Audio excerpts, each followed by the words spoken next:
Have you ever opened your phone for just 2 minutes? Then somehow it's dark outside. You've watched a guy build a swimming pool with a spoon, learned 7 random facts about penguins, and now you're emotionally invested in a raccoon stealing cat food. Meanwhile, your textbook has been sitting on your desk like, so are we doing this or not? Here's the weird part. It's not because you're lazy. It's not because you have a short attention span. And it's definitely not because social media has permanently destroyed your brain. The real problem is much simpler. Your brain thinks scrolling is a better game than studying. But here's the good news. Games can be changed. Today, I'm going to show you how to make studying so enjoyable that your brain starts choosing it over endless scrolling. Not through motivation, not through discipline, but by using psychology against itself. Let's begin. Your brain doesn't hate studying, it hates bad rewards. Imagine 2 buttons. Button number 1 gives you a tiny surprise every few seconds. A funny meme, a cool video, a shocking fact, a cute dog, a terrible cooking hack. You never know what's coming next. Now imagine button number 2. Open textbook. Read page 47. Nothing exciting happens for another 30 minutes. Which button do you think your brain chooses? Exactly. Social media wins because it's built on something psychologists call variable rewards. You never know when you'll find something amazing. That uncertainty keeps your brain pulling the lever again, and again, and again. Studying usually does the exact opposite. The reward comes after hours or days, sometimes after the final exam. To your brain, that's like telling a 5-year-old, you can have 1 cookie next Tuesday. Good luck with that. So instead of trying to fight your brain, let's redesign the game. Rule number 1, turn every study session into a challenge. Think about your favorite game. Does it say, please complete chapter 6? Of course not. It gives you missions, objectives, levels, progress bars. Your brain loves finishing things. So stop saying, I'm going to study biology. Instead say, I'm going to answer 15 questions before this playlist ends. Or, I'm going to understand photosynthesis well enough to explain it to my little cousin. Specific challenges create momentum, and momentum feels good. The smaller the mission, the easier it is to start.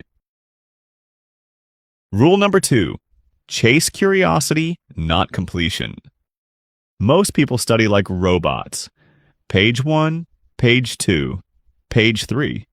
No wonder it feels boring. Instead, start every chapter with 1 question. For example, instead of reading about memory, ask, why do I remember embarrassing moments from 5 years ago but forget where I left my keys? Now your brain has something to hunt. Curiosity transforms reading into searching, and searching is surprisingly addictive. Scientists call this the information gap. When your brain notices something it doesn't know, it naturally wants to close the gap. Use that. Don't read to finish. Read to solve a mystery. Rule number 3, give yourself instant rewards. Your brain isn't against hard work. It just wants proof that hard work is worth it. So don't wait until exam day to celebrate. Finish the study sprint? Stretch. Listen to 1 favorite song. Eat a piece of chocolate. Walk outside for 5 minutes. Mark a big green check on your tracker. Tiny rewards tell your brain, hey, this activity leads to good things. Eventually, studying itself starts feeling rewarding, not because the textbook changed, because your brain did. Rule number 4, make studying slightly different every day. Imagine eating your favorite meal 3 times a day, every day, for 6 months. Eventually, even pizza would become homework. The same thing happens with studying. Same desk, same chair, same notebook, same silence. Your brain falls asleep before you even begin. So introduce novelty. Study with colored pens. Change locations. Teach your wall. Use sticky notes. Draw ridiculous stick figures. Explain concepts while walking. Record yourself like you're hosting a documentary. Novelty wakes up attention. Attention improves learning. Simple. Rule number 5, become the teacher. Here's a challenge. Can you explain today's lesson in 60 seconds without looking at your notes? If yes, congratulations, you actually understand it. If not, you just discovered exactly what needs work. This is one of the fastest learning techniques ever studied. When you teach, your brain organizes information instead of simply recognizing it. Recognition feels like learning. Explanation proves learning. There's a huge difference. Pretend you're making a YouTube video. Teach your imaginary audience. Bonus points if you accidentally become famous. Rule number 6, romanticize the process. No, I'm not telling you to buy a $300 aesthetic lamp. Your brain responds to atmosphere. Light matters. Music matters. Comfort matters. Clean desks matter. Humans naturally associate places with behaviors. If your study space reminds you of stress, you'll feel stressed before opening your notebook.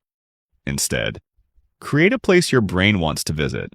A glass of water, good lighting, minimal distractions, a notebook you actually enjoy writing in. You don't need a Pinterest setup. You just need a space that says, something productive happens here. Rule number 7, stop before you're tired. This sounds backwards. Most people study until they're exhausted. Then they stop. The problem? Your brain remembers the ending. If every session ends with frustration, tomorrow's session feels harder before it even begins. Instead, and while you still have a little energy left, leave one interesting problem unfinished. Your brain keeps thinking about unfinished tasks.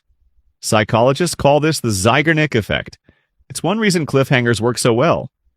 Become your own Netflix series. Leave tomorrow's version of you wanting the next episode.